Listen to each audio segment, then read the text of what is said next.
Hi, this is Dan Smith coming to you live today from my home office here in Boise, Idaho. You know, one of the major weaknesses of men and women is that a lack of planning on their parts of how they're going to live their lives. They spend 6 months, even a year, planning the perfect wedding and honeymoon, but then they may never spend another minute beyond that planning their future. They just assume they're going to be taken care of and that everything's going to be great. You know, I spent 36 years in the construction industry. I have spent countless hours looking at construction plans over the years. And it's an amazing thing that an individual can see a building in their minds that doesn't exist yet in reality. They begin to draft that idea onto paper. They drop the lines and the boundaries of the building. And this is a building they see only in their minds.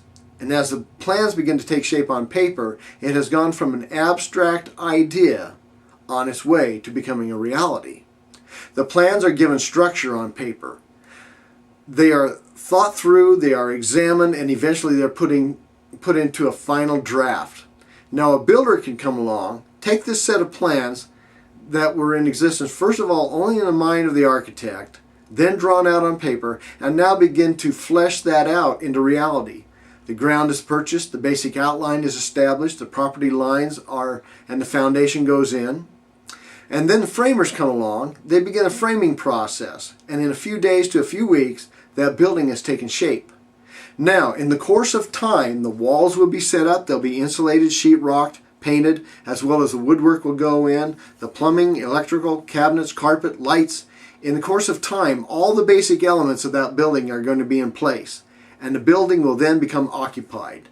Now, if it's a home, a family will live there. If it's a business, the new occupant will set up shop and begin doing their business there in that building.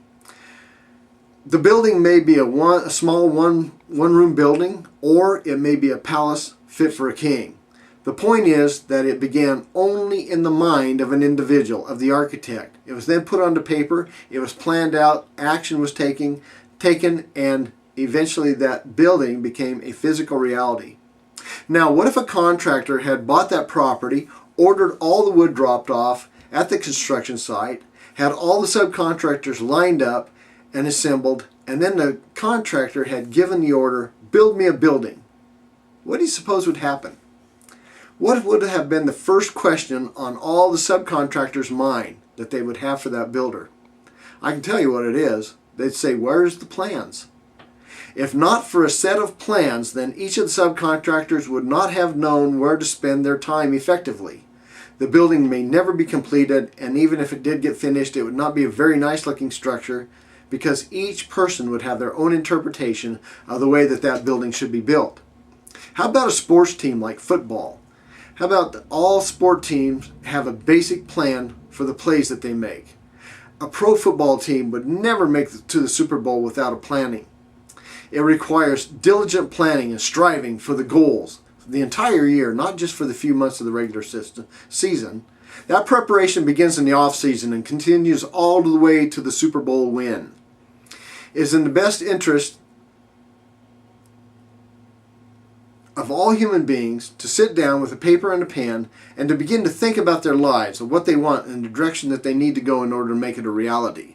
So what are some of the basic questions that you might ask yourself? Number one, you say, well, what do you want? You got to decide what you want before you can ever set out to get it. And when do you want it? What evidence will you see that you have achieved your goal? How about a time frame? When and where do you want to have this goal accomplished by? And what will you do in order to accomplish this great dream? Or what will you give up in order to have it? And what kind of a person will you have to become in order to accomplishment? Next would be to take responsibility for your actions and take action. And the final step in hitting a goal is having mentors, someone to teach you the steps that it takes to hit what you want in life. This is what Napoleon Hill called a mastermind principle. It is surrounding yourself with a group of people who have the answers that you have to the tough questions in life. If your goal is to make more money, you have to associate with people who have the know-how of how to make more money. Perhaps you're stuck on a job that you hate. Perhaps you are underemployed, barely making enough money to live on, let alone live your dreams. Perhaps you don't have the knowledge of how to do that, how to make more money. then you have to have someone in your life that has the knowledge of how to create the kind of income that you're looking to create.